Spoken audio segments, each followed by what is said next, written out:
Yeah Telangana state women's commission మహిళా commission Telugu cinema ఇండస్ట్రీకి ఒక సీరియస్ వార్నింగ్ ఇచ్చిందని వార్తలు వస్తున్నాయి. అంటే ఆమె ఏం చెప్పిందంటే ఇటీవల కాలంలో తెలుగు సినిమాల్లో అశ్లీలత పెరిగిపోయింది.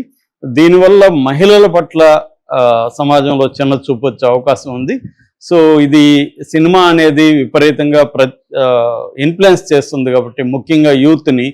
సో ఇటువంటివి మీరు మానుకోవాలి, లేకపోతే నేను సీరియస్గా చర్యలు తీసుకుంటానని ఆమె నేరెళ్ళ శారద ఆమె హుకుం జారీ చేసినట్టుగా తెలుస్తుంది. గత కొంతకాలంగా నేరెళ్ళ శారద ఇక్కడ చాలా యాక్టివ్గా ఉన్నట్టు. మహిళా కమిషన్లో మామూలుగా అయితే వాళ్ళకి ఎవరన్నా కంప్లైంట్లు వస్తే తప్ప పెద్దగా పట్టించుకోరు. కంప్లైంట్లు వచ్చినా, ఎందుకంటే ఇట్లాంటి కమిషన్లు నిజంగా వాళ్ళకి కోరలు ఉండవంటారు. కోరలు లేకుండా ఏవో మాట్లాడడానికి పనికొస్తాయి తప్ప వాళ్ళు నిజంగా చర్యలు తీసుకుంటారంటే డౌటే అనమాట.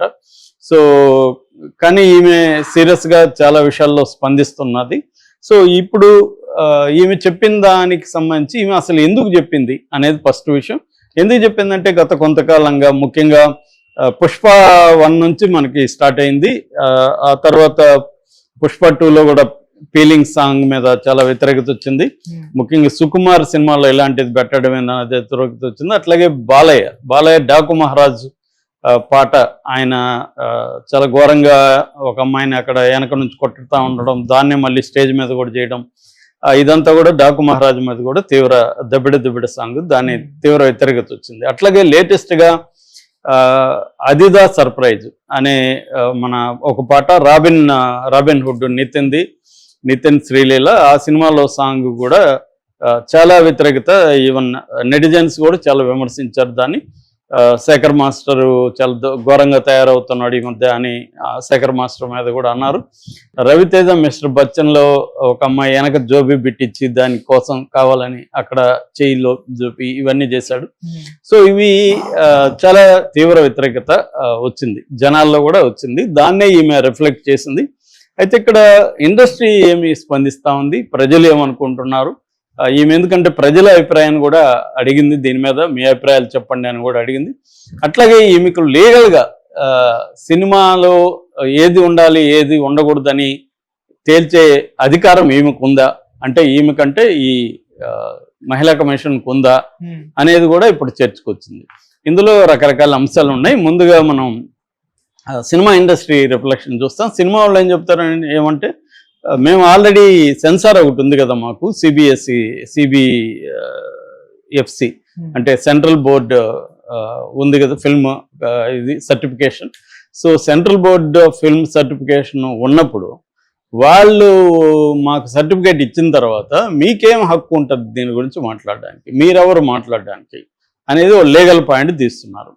సో లీగల్గా ఆ పాయింట్ కరెక్టే. ఎందుకంటే సిబిఎఫ్సి ఉన్నప్పుడు, central board of film certification ఉన్నప్పుడు వాళ్ళ కోసం ఒక బాధ్యత ఇచ్చారు. దానికి ఒక చట్టం ఉంది, సినిమాటోగ్రఫీ యాక్ట్ 1952 చట్టం ప్రకారం ఈ సెంట్రల్ సెన్సార్ బోర్డు దాంట్లో సెక్షన్ 292 ఐపీసీ కూడా అశ్లీలాన్ని డిఫైన్ చేస్తుంది, ఏది అశ్లీలం అని. సో ఇవన్నీ ఉన్నప్పుడు ఈ మహిళా కమిషన్ ఎందుకు స్పందించింది, మీకు అధికారం లేదు, మీ పరివిలోకి ఇది రాదు అనేది ఒక వాదన. రెండో వాదన మోరల్ యాంగిల్. సో ప్రతిదీ సినిమా వాళ్ళ మీద ఎందుకు, సిగరెట్లు మానాలంటే సినిమా వాళ్ళే బాధ్యత తీసుకోవాలా, డ్రగ్స్ మానాలంటే సినిమా వాళ్ళే బాధ్యత తీసుకోవాలా, లిక్కర్ మానాలంటే సినిమా వాళ్ళే బాధ్యత తీసుకోవాలి, అదేంటి బెట్టింగ్ యాప్స్ అంటే మళ్ళీ సినిమా వాళ్ళే బాధ్యత తీసుకోవాలి, ప్రతిదానికి సినిమా వాళ్ళే బాధ్యత తీసుకోవాలి. అంటే మేము బతకాలి కదా, మాది ఇది వ్యాపారం, మిగతా గవర్నమెంట్కి డబ్బులు రావాలి, గవర్నమెంట్ లిక్కర్ నుంచి డబ్బులు తీసుకుంటుంది, సిగరెట్ నుంచి డబ్బులు తీసుకుంటుంది, అందరికీ డబ్బులేమో ట్యాక్సులు కడుతున్నాం, మేము జిఎస్టీలు కడుతున్నాం, మా డబ్బులు మాత్రం కావాలి, మళ్ళీ మాకు ఫ్రీడమ్ లేదు ఏమి లేదు అనేది ఒక వాదన.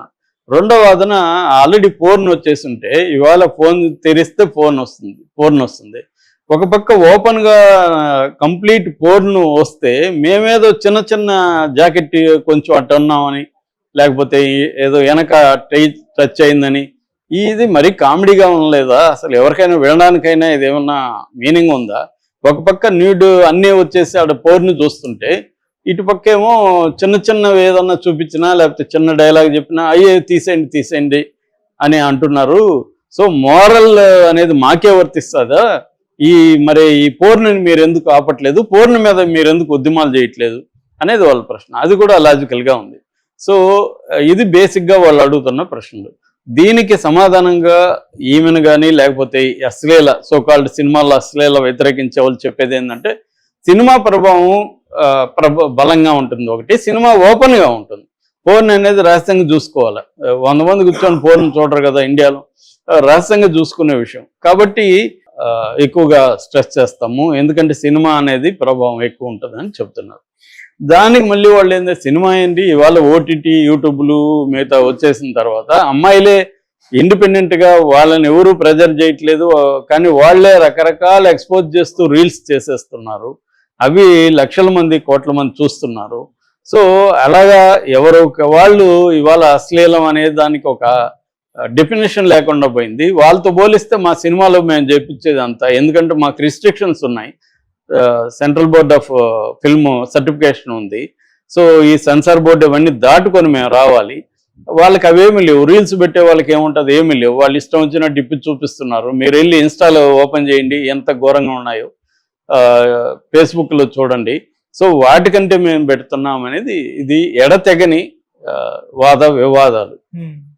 కాకపోతే ఏంటంటే దీనివల్ల చర్చ, నేను కూడా చాలాసార్లు చెప్తున్నా, సినిమా మీద అనేది 1930s 40s కూడా మా దగ్గర మనస్ ఫౌండేషన్ మ్యాగజైన్స్ ఉన్నాయి. ఆ మ్యాగజైన్స్ ఇదే డిబేట్ అనమాట. అప్పుడు కూడా ఈ అశ్లీల సినిమాలను బ్యాన్ చేయండి అని టైటిల్ కనబడుతుంది. ఇప్పుడు 40s 50s కూడా. అంటే ఈ డిబేట్ ఎప్పుడు కూడా జరుగుతూనే ఉంది చరిత్రలో. ఇవాళ అయితే అది మీనింగ్లెస్ నిజంగా. ఎందుకంటే పోర్న్ వచ్చేసిన తర్వాత సినిమాల్లో అశ్లీలం గురించి మాట్లాడడం మాత్రం కామెడీగానే ఉంటుంది నిజంగానే. ఎందుకంటే ఇదే డబుల్ స్టాండర్డ్స్. అంటే ప్రభుత్వం తన బాధ్యతలను తప్పించుకోవడానికి ఇంకెవరినో బలి చేయడం. అలాగా వీళ్ళ చేతగాక నిజానికి దమ్ముంటే మహిళా కమిషన్లు కావచ్చు, మహిళా సంఘాలు కావచ్చు, ఎవరైనా సినిమాల అశ్లీలం గురించి మాట్లాడేవాళ్ళు పోర్న్ బ్యాన్ చేయించండి మీరు దమ్ముంటే. సెంట్రల్ గవర్నమెంట్ అనుకుంటే పోర్న్ బ్యాన్ చేయలేదా? చేయగలదు. కానీ ఎందుకు చేయట్లేదు వాళ్ళు? వాళ్ళేదో నామకాయ వస్తే కొన్ని సైట్లు చేస్తారు, మళ్ళీ యూఆర్ఎల్ వచ్చేస్తాయి, పేరుకు బ్యాన్ చేశారు.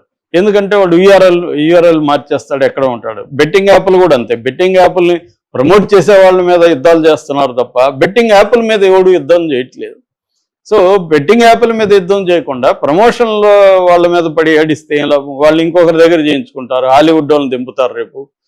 సో వీళ్ళు చేయకపోతే ఇంకొకరు చేస్తారు. అదే హర్షద్ సాయి అన్నాడు, మేము చేయకపోతే ఇంకొకటి చేస్తారు. అది కరెక్టే కదా. అసలు మూలాన్ని నువ్వు నిర్మూలించకుండా, రోగాన్ని నిర్మూలించకుండా సిమ్టమ్ని నిర్మూలించినట్టు ఉంది. ఇది రోగాన్ని కదా నిర్మూలించాలి.